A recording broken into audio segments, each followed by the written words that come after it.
सर्वजण इकडे बघा ऐका. I'm not going to make you bored here. I'll tell you something that God spoken to my heart. आणि मी तुम्हाला काय म्हणजे बोध करणार नाही, परंतु जे परमेश्वराने सांगितले मी ते तुम्हाला सांगतो. Many times we keep something other things, other people are important to our life, which means we are hating our God. आणि बघा आपल्या जीवनामध्ये आपण काय करतोय की आपण दुसऱ्या व्यक्तीला दुसऱ्या वस्तूला आपल्याला जीवनामध्ये महत्त्वाचं स्थान देतोय, याचा अर्थ की देवाला आपण बाजूला Because देतो. Bible says we cannot serve two masters at a time. आणि बायबल सांगते की आपण दोन तऱ्हेची चाकरी करू शकत नाही. That's not I said. Jesus himself said, if you follow God, you cannot stand in two boats. आणि बायबल सांगते की तुम्ही दोन तऱ्हेची चाकरी करू शकत नाही. जर तुम्ही एकाला तरी केला तर एकालाच केलं पाहिजे.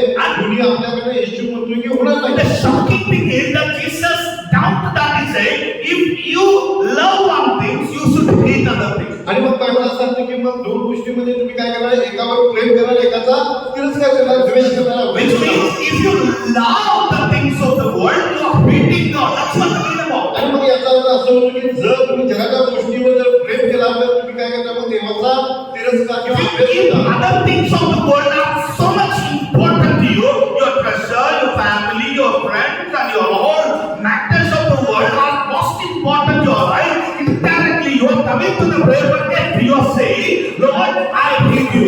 आणि मग बघा की आपल्याला जगामध्ये आपलं घर, आपली संपत्ती, आपलं काम, धंदा, जगाच्या गोष्टी जर आपल्याला महत्त्वाच्या वाटत असेल आणि हे महत्त्वाचं वाटत असेल, आपण प्रार्थनेला, आराधनेला, वचनाला येत असेल, तर याचा अर्थ असा होतो की आपण या गोष्टीवर प्रेम करतो, जगाच्या आणि देवाचा तिरस्कार करतो. More than anything, who is our first?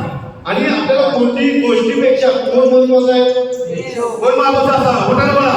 बाकी सर्व गोष्टीपेक्षा, बोला, बाकी सर्व गोष्टीपेक्षा, सर्व